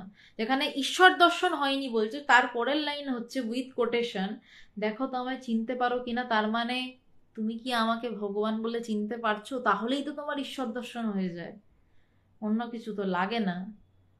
তুমি যদি আমায় চিনতে পারো কিনা দেখো তো। কথাটা হেয়ালি হবে কেন? এবার ভগবান নিজেই বলছেন যে কথাটা হেয়ালি হবে কেন, যেটা বললাম সেটা হেয়ালি হবে কেন। এই অবধি বহুজন এখান থেকে সত্যের সন্ধান পেয়েছে। 1995 সালে ভগবান 1984-এ ভগবানের মায়ের জন্মতিথি 15ই ডিসেম্বরে নির্বিকল্প সমাধি হয়। তারপর থেকেই মহাভাব, এবং সেই সময়টা পুরো মিসিং লিঙ্ক। সেই সময় ভগবানের প্রথম ভক্ত যাই ছিলেন প্রদীপ কাকু, আহ, তিনি আমাদের এখন ভাইস প্রেসিডেন্ট। তো উনি সেই সময় ছিলেন। স্বামী প্রবুদ্ধানন্দজির মা বাবা সেই সময় ভগবানকে খুব টেক কেয়ার করতেন। তো সেই সময়কার ঘটনা তারা সব থেকে খুব ভালোভাবে জানেন। প্রদীপ কাকু উনি ভগবানের একদম প্রথম দিকের ভক্ত, এবং যিনি ভগবানের সাথে নাটক করেছেন। মানে ভগবান তো দারুণ নাটক করতেন, ভগবান ওনাকে নিজের হাতে নাটক শিখিয়েছেন। তো সেক্ষেত্রে মানে তার থেকে অনেক কিছু জানতে পেরেছি, তার কাছে আমি এক প্রকার খুব কৃতজ্ঞ আর কি। তার থেকে অনেক কিছু জানতে পেরেছি, অনেক ঘটনা ভগবানের জানতে পেরেছি। যে সেই সময়কার কথা যে দেখেছে চোখের সামনে, সে যেভাবে কথাগুলো বলবে, আর যে গল্প শুনেছে, আমার যে গল্প শোনা। আর শুভ্রদাও সেই তার কিছুদিন হয়তো পরে বা আগে আমি জানি না, কিন্তু শুভ্রদাও অনেক পুরনো ভক্ত। তো মানে এনাদের থেকে যখন কথাগুলো শুনেছি, সুব্রতা, আহ, জয় ভগবান, যখন এনাদের থেকে কথাগুলো শুনি সেই সময়কার, তো আমার বলাটা একটা বলা, কিন্তু তারা যখন যেটা দেখে বলছেন, বা আমি এই যে 11 বছর ভগবানকে যেভাবে দেখে বলছি সেটা আমার বলা, কিন্তু সেই সময় যারা দেখেছেন তাদের বলাটা তো আলাদা হবে। তো তাদের থেকে যেটা শুনেছি, তো বলছে এই অবধি বহুজন এখান থেকে সত্যের সন্ধান পেয়েছে। তো ভগবানের 1984 সালে নির্বিকল্প সমাধি হয়, এবং তারপর ভগবানের জীবনে প্রায় 2 বছর একটা মিসিং লিঙ্ক, তখন তার কিছু খেয়াল নেই। আমি প্রদীপ কাপুর থেকে একটা কথা শুনেছিলাম, মানে আমার এমনই মাথা, ওনার টাইটেল আমি ভুলে গেছি। শুভ্রদা বা প্রদীপ কাকুর টাইটেল কি, আমার আমার মাথা থেকে উড়ে গেছে। প্রদীপ রায়, সরি সরি সরি, প্রদীপ কাকু বলে ডাকি আমরা, তো প্রদীপ রায়। তো আমার প্রদীপ কাকুর একটা জিনিস মানে এত মনে লেগেছিল, যে একদিন ভগবানের ঘরে কেউ নেই, সন্ধ্যা অন্ধকার হয়ে গেছে, তখন ভগবানের জীবনে এই মহাভাব এবং মিসিং লিঙ্কটা চলছে। হ্যাঁ রয়, মনে পড়ে গেছে, ওই মিসিং লিঙ্ক সময়টা চলছে। তো ভগবানের ঘর অন্ধকার, ভগবান গায়ে একটা লেপ দিয়ে শুয়ে রয়েছেন বা একটা চাদর দিয়ে শুয়ে রয়েছেন। তো হঠাৎ প্রদীপ কাকু ঘরে ঢুকেছেন। এটা আমি প্রদীপ কাকুর মুখ থেকেই শুনেছিলাম, ওনার পারমিশন ছাড়াই আমি বলছি আর কি। আমি জানি হয়তো তিনি রাগ করবেন না, কারণ খুব একটা গোপন ঘটনা নয় এটা। তো তখন ভগবান প্রদীপ কাকুকে বলছেন যে ভাগ্যিস তুমি এলে, একটু ঘরের লাইটটা জ্বালিয়ে দাও তো। মানে ভাবুন যে তার এইটুকু বৃত্তি অব্দি উঠছে না, যে উঠে আমি লাইটটা জ্বালাবো বা লাইট জ্বালাতে হবে। সন্ধ্যা হয়ে গেছে, অন্ধকার হয়ে গেছে, তার কিচ্ছু খেয়াল নেই। আমি শুনেছিলাম যে সেই সময় গুরুমা এবং অন্যান্যরা এরকম ভাবে, বা প্রদীপ কাকুও করতেন তখন ওই সময়টা, দরজায় লিখে দিতেন যে দরজা বন্ধ করবেন। নইলে ভগবান ভুলে যেতেন, দরজা জানলা খুলে সব শুয়ে থাকতেন, কারণ তখন তার কিচ্ছু নেই, পুরো ডুবে রয়েছেন, মিসিং লিঙ্ক সেই সময়টাকে ভগবান বলতেন। ওই 2 বছরের পর যখন তিনি ধীরে ধীরে কিছুটা জাগতিক ভূমিতে তার আহ, আরূঢ় হলেন, শব্দটা বৈদান্তিক ভাষা বললাম, নেমে এলেন শব্দটা নয়, আরূঢ় হলেন যখন, তখন ধীরে ধীরে তার কাছে আরো মানুষ আসতে শুরু করলো এবং তারা সত্যের সন্ধান পাওয়া শুরু করলো। তার মধ্যে ইষ্ট দর্শন হওয়া শুরু হলো, ভগবানের মধ্যে মানুষ নিজের ইষ্টকে দেখতে পাচ্ছে, কারো দর্শন হচ্ছে, কেউ জ্ঞান লাভ করছে, কেউ সমাধিস্থ হয়ে যাচ্ছে, ভগবান ফোনে কথা বলছেন, কারুর ব্যাকুলতা হচ্ছে যে আমার এখনো জ্ঞান লাভ হচ্ছে না, ভগবানের কৃপায় ভগবানের ভিতরে একটা বৃত্তি যথেষ্ট যে ওর জ্ঞান লাভ হোক, এই বৃত্তিটুকু। কারণ যার ভিতরে কোনো বৃত্তি নেই, যার কোনো মনই নেই, তার ভিতরে যদি সেই ভক্তের জোর থাকে যে এইটুকু বৃত্তি যে আমি মানে আমি, সে পাগল ব্যাকুলতা যে জ্ঞান লাভ হবে, ফোনে ভগবান কথা বলছেন, সে সমাধিস্থ হয়ে লুটিয়ে পড়ছে। তো মানে অশোক মুখার্জি আমি জানি না এখন কোথায় গেলে তার দেখা পাবেন, আমি সত্যি জানি না। এখন ভিতরে তাকে দেখতে হবে, বড় দেরি করে ফেললেন। যাই হোক, তো ফোনে কথা বলছেন এবং শিষ্যের ব্যাকুলতাতে তার ভিতরে করুণার সঞ্চার হচ্ছে এবং শিষ্য ইমিডিয়েট সমাধিস্থ হয়ে পড়ে যাচ্ছে। মানে এত বড় শক্তি আমি আমি আমি জানি না, আমি দেখিনি, আমি আমি পড়িনি এত বড় শক্তির কথা, আমি পড়িও নি, খুব প্রত্যয়ের সাথে বলছি, আমি পড়িও নি শাস্ত্রে এত বড় শক্তির কথা। আমি কাউকে ছোট করছি না, আমায় মাফ করবেন, কিন্তু আমি যেটা সত্য আমাকে সেটা বলতে হবে, আমার কিচ্ছু করার নেই। এত প্রেম, এত ভালোবাসা, এত আহ সহ্য করা, এত সহ্য ক্ষমতা, এই যে বলছে আমি যতটা ভালোবাসি তার 1% ভালোবাসা, তার মানে সে 1% ভালোবাসাটাও মানুষের থেকে পাচ্ছে না, তারপরেও ভালোবাসছে, এবং সেটা সে সারাটা জীবন করে গেছে, আমার দেখা করে গেছে। 1% ভালোবাসা আমিও তাকে বাঁচতে পারিনি, কিন্তু সে ভালোবেসে গেছে, সে প্রত্যাশা রেখে ভালোবাসে নিয়ে আমাকে ভালোবাসবে। এইরকম ভালোবাসা এইভাবে মানুষকে সমাধিস্থ করে দেয়, এইভাবে জ্ঞান বিলানো কে করে গেছেন আমি সত্যি জানি না। তিনি কোনো অধিকারী দেখেননি, তিনি কিচ্ছু দেখেননি, তিনি শুধু বেদান্ত বলে গেছেন এবং মানুষকে এই জগৎ থেকে যতটা পারা যায় টেনে বের করে নিয়েছেন, এবং যাদের পারা গেছে তাদেরকে টান টান টেনে পুরো এক টানে বের করে দিয়েছেন জগৎ থেকে। বলছে এই অবধি বহুজন এখান থেকে সত্যের সন্ধান পেয়েছেন, কারণ 1984 হলে 86-এর পর থেকে, সুব্রতা আমি ভুল হলে একটু বলে দিও, 84 যদি হয় 86-এ মিসিং লিঙ্ক, তারপর 87, 88, 87 থেকেই হয়তো তার কাছে মানুষ আসা শুরু প্রচন্ড রকম ভাবে, কারণ 89-এ ইন্টারন্যাশনাল বেদান্ত সোসাইটি প্রতিষ্ঠিত হয়। তো নিশ্চয়ই তার 1-2 বছর আগে থেকেই হবে, আমি যদি ভুল এই সুব্রতা একটু কারেক্ট করে দিও আমাকে। বলছে তাহলে আমি কে? এবার ভগবান প্রশ্ন করছেন, তাকে এতটা ধরিয়ে দিচ্ছেন, মানে কি ভালোবাসা, এতটা কে ধরায়। বলছে তাহলে আমি কে আর তুমি কে, কি চোখে দেখছো আমায়? তার প্রশ্নটা কি ছিল ভগবানের প্রিয় সমীরের? ভগবানের চিঠিটা পড়ে যেটা বোঝা যাচ্ছে যে ঈশ্বর দর্শন হয়নি, সে সেটা ভগবানকে বলেছে। তারপর ভগবান তাকে বলছেন যে দেখো, যে তুমি ঈশ্বরকে ভালোবেসেছো অথচ তোমার ঈশ্বর দর্শন হয়নি, এটা হতে পারে না। তারপর বলছেন দেখো তো আমায় চিনতে পারো কিনা। মানে পুরো ধরিয়ে দিচ্ছেন, আর কত পা এগোবেন তিনি, আর কত পা এগোবেন। তারপর বলছেন যে এখান থেকে আজ অব্দি বহুজন সত্যের সন্ধান পেয়েছে, এটাও বলে দিচ্ছেন খোলসা করে। তারপর এটাও বলছেন এটা হিয়ালি কেন হবে, আর কত।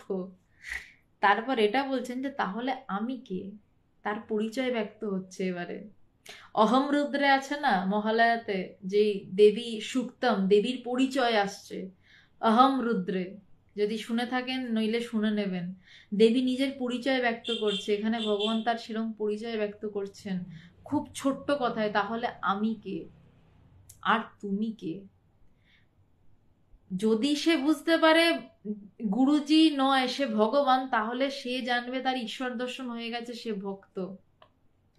বলছে কি চোখে দেখছো আমায়?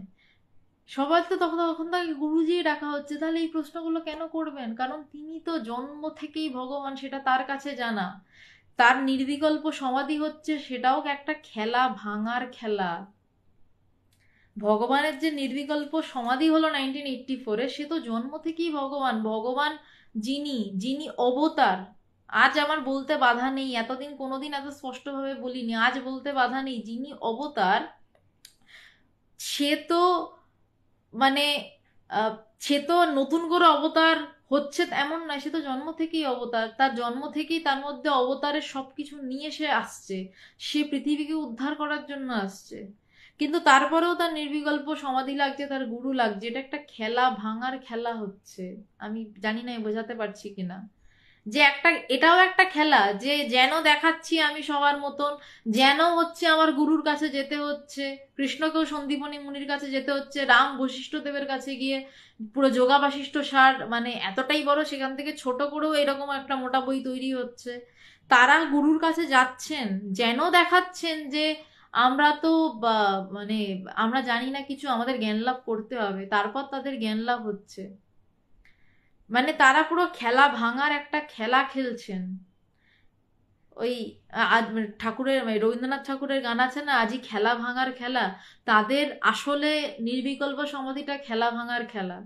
ওই খেলা ভাঙার খেলাটা খেলছেন, এবং তারপর ধীরে ধীরে ধরিয়ে দিচ্ছেন খেলাটা ভেঙে, যে তাহলে আমি কে আর তুমি কে, আর কি চোখে দেখছো আমায়? গুরুজি তো বলছেই, তাহলে আর প্রশ্ন কেন কি চোখে দেখছো আমায়? কারণ তিনি তো জানেন তিনি কে।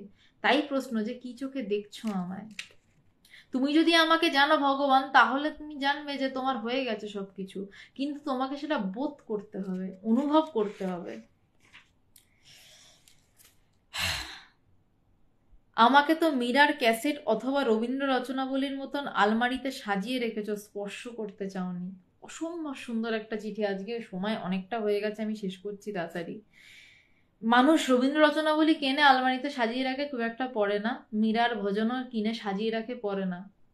ভগবান বলছেন যে তুমি তো আমাকে তো মীরার ক্যাসেট অথবা রবীন্দ্র রচনাবলীর মতন আলমারিতে সাজিয়ে রেখেছো, স্পর্শ করতে চাওনি, মানে ভালোবাসতে চাওনি। আমরা সবসময় কি করি?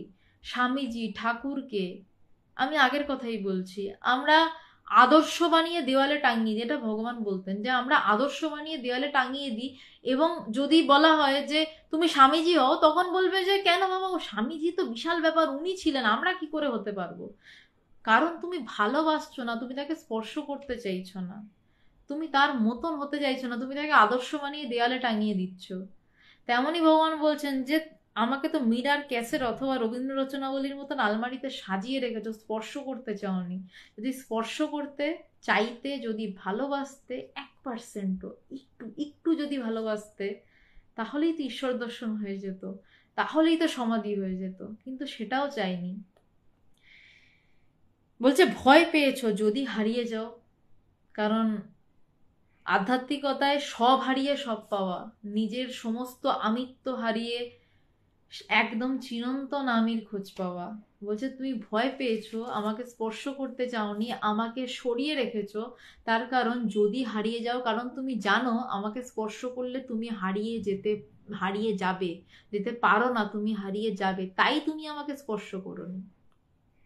কত বড় কথা এটা, যে তুমি জানো যে তুমি যদি আমাকে ভালোবাসতে শুরু করো, যদি আমায় স্পর্শ করো, তুমি সমাধিস্থ হয়ে যাবে, কিন্তু তাও তুমি আমাকে স্পর্শ করোনি, কারণ তুমি ভয় পেয়েছো যদি হারিয়ে যাও। মানুষ কি ভয়ঙ্কর মূর্খ, যে সব দিয়ে সব পাওয়া সেটা বুঝলো না। সে একটু আলু পটল নিয়ে খুশি, কিন্তু গোটা রাজ্যটা তার জন্য বসে রয়েছে, সেই রাজ্য সে নিতে চায় না। সে রাজ্য থেকে এই এই 1 কিলো আলু, দুটো কুমড়ো তুলে আনতে চায়, কিন্তু রাজ্যটা তার জন্য ফেলে রাখা, সে সেটা নিতে চায় না। ভাবছে যদি হারিয়ে যায়, যদি ওই 1 কিলো আলু বাড়িতে না নিয়ে আসে আর কুমড়োটা না নিয়ে আসে, কুমড়োর ছক্কা খাবে কি করে? কিন্তু তার জন্য তো পুরো রাজ্যটা পড়ে রয়েছে, যেখান থেকে যা খুশি নাও, খাও, দাও, মজা লোটো, আনন্দ করো। তো ভগবান বলছেন যে আহ স্পর্শ করতে চাওনি, ভয় পেয়েছো যদি হারিয়ে যাও, ভয় কাটাও। বলছে এই ভয়টা কাটাও। জগতেই হারিয়ে গেছো, প্রভুর কণ্ঠস্বর শুনতে পাচ্ছ কি? ওরে তুই আয়, ওরে তুই আয়। কি কি কথা বলছেন! বলছে জগতেই হারিয়ে গেছো। সে তার আগে লিখছে প্রিয় সমীর, বলছে যে তুমি জগতে হারিয়ে গেছো, তুমি আমাকে স্পর্শ করনি, ভয় স্পর্শ করনি, তাই জগতে হারিয়ে গেছো। তারপরেও বলছো তুমি ঈশ্বর দর্শন করতে চাও, তাই তার এত কৃপা করে তার এতটুকু লেখা। সে বোঝা যাচ্ছে তার প্রিয় সমীর তাকে 1%ও তাকে ভালোবাসতে পারেনি ভগবানের ভালোবাসার তুলনায়, তাও সে কৃপা করে এতটা বলছেন। মানে ভগবানের ভালোবাসাটা তাহলে ভাবুন যে কি ভয়ঙ্কর ভালোবাসা ছিল। বলছে তুমি জগতেই হারিয়ে গেছো, গুরু সাবধান করছেন, গুরু হাত ধরে টানছেন, তুমি জগতেই হারিয়ে গেছো, প্রভুর কণ্ঠস্বর শুনতে পাচ্ছ না কি? তুমি কি আমার কণ্ঠস্বর শুনতে পারছো না? সে প্রভু বলে সম্বোধন করছে, ওই জায়গাটা একটু ফাঁক রেখে দিলেন, ধরা দিলেন না, বলছে তুমি প্রভুর কণ্ঠস্বর শুনতে পাচ্ছ না কি? ওরে তুই আয়, ওরে তুই আয়, তুই আয় আমার কাছে। ও, এই লাইনটা এখানেই আছে, এবার খেলা ভাঙার খেলা। বলছে এবার এবার খেলাটা ভাঙতে হবে। এর পরের দুটো লাইন অসম্ভব সুন্দর, আমি জাস্ট লাইনটা পড়ছি, তারপর ব্যাখ্যা করতে গেলেও যেন এই লাইন দুটো নষ্ট হয়ে যায়। বলছে ফিরে তাকাও জগৎ ভোলো, তোমাকে আমি আরো সুন্দর জগৎ দেব, ব্রহ্মময় জগৎ। যে ফিরে তাকাও, জগতে ঢুকে গেছো, বলছো ফিরে তাকাও, একটু আমার দিকে তাকাও, কারণ আমি ডাকছি তোমাকে, প্রভুর কণ্ঠস্বর শুনতে পারছো না? ওরে তুই আয়, ওরে তুই আয়, আমি ডাকছি, আমি ডাকছি, ঈশ্বর স্বয়ং তোমাকে ডাকছে। আমি মানে আমি নই, বলছে ভগবানের কথা বলছি, যে তিনি ডাকছেন যে আয়।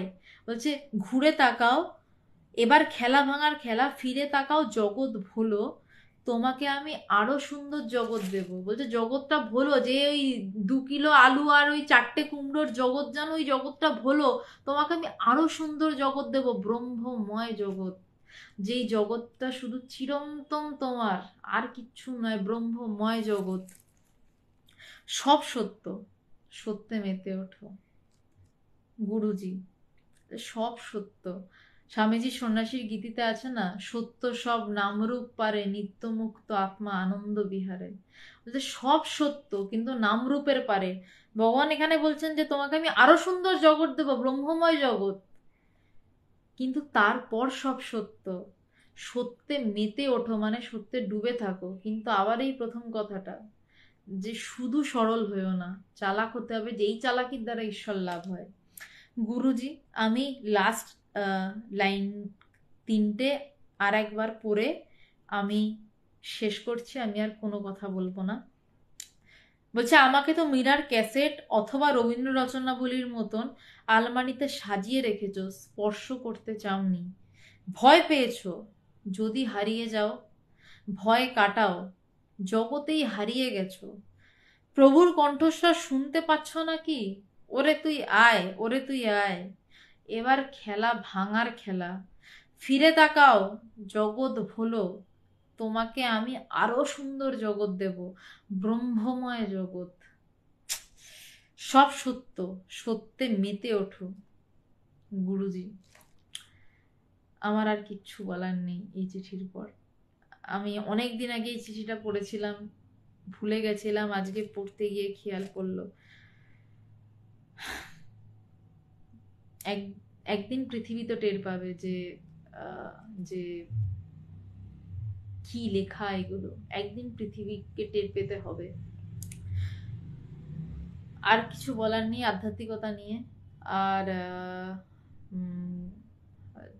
হ্যাঁ, যে প্রশ্ন করছেন সাধনা মণ্ডল, আমাদের কোথাও শাখা আছে? হ্যাঁ অবশ্যই, আমাদের লেক গার্ডেন্সে বেদান্ত আশ্রম আছে, হালদুতে আশ্রম রয়েছে ইন্টারন্যাশনাল বেদান্ত সোসাইটি, বিরাটিতে আশ্রম আছে, ভগবানের নিজের বাড়ি, সেটি ভগবান দান করে দিয়েছেন, সেটি মায়ের বাড়ি। টালিগঞ্জে অদ্বৈত ভবন, নিউ ব্যারাকপুরে মহিলা শাখা রয়েছে, মৈত্রেয়ী ভবন। তাছাড়া আসামে আমাদের হেডকোয়ার্টার আমিনগাঁওতে, আর গৌহাটিতে সিটি সেন্টার বেনারস। তাছাড়া বেনারসের মহিলা আশ্রমও রয়েছেন, শ্রী শারদেশ্বরী তপোবন। তাছাড়া বাইরে নেদারল্যান্ডসে আশ্রম আছে, এবং বিভিন্ন জায়গায় নানান জায়গায় ইউনিটস রয়েছে। সাধনা মণ্ডল, যদি কখনো আসেন তো জানাবেন, একটা ফোন নাম্বার দিয়ে দিচ্ছি, সেখানে কন্ট্যাক্ট করে নেবেন। যদি ফোনে কখনো না পান, হোয়াটসঅ্যাপ বা মেসেজ করবেন, অবশ্যই আপনাকে সময় মতন মানে ফোন করে নেওয়া হবে। অনেক সময় হয়তো ফোন ধরা হয় না, মানে ধরতে পারা যায় না, ধরা হয় না, ধরতে পারা যায় না, তো ফোন করে নেওয়া হবে যদি কখনো আসতে চান। আর কেউ একজন বলছিলেন যে দেউলটিতে যাওয়ার কথা, অবশ্যই আমরা যেতেই পারি দেউলটিতে। দেউলটি ভগবানের খুব প্রিয় জায়গা, ভগবান গেছিলেন এবং পরে একবার প্ল্যানও হয়েছিল যে চলো ভগবান একসাথে দেউলটি যাইতে, আছে আমাদের তো যাওয়া হয়ে গেছে, তো আর যাওয়া হয়নি। দেউলটিতে একদিন যাওয়া যেতেই পারে, সারাদিন আধ্যাত্মিক আলোচনা হতে পারে। আমি জানি না যে বলছিলেন তার নামটাও ভুলে গেছি। যদি কখনো হয় অবশ্যই হবে আধ্যাত্মিক আলোচনা, আমরা চাইছি চারিদিকে ছড়িয়ে পড়তে, কারণ অনলাইনে তো সেভাবে হয় না, সামনাসামনি বসে যতটা আদান প্রদান হয়। আর আমি শনিবার দিন নাগাদ নদিয়াতে যাচ্ছি, আরানঘাটা বলে একটি জায়গাতে কিছু কাজে। যদি কেউ থাকেন নদিয়ার আশেপাশে যোগাযোগ করবেন, দেখা করবেন, ভালো লাগবে।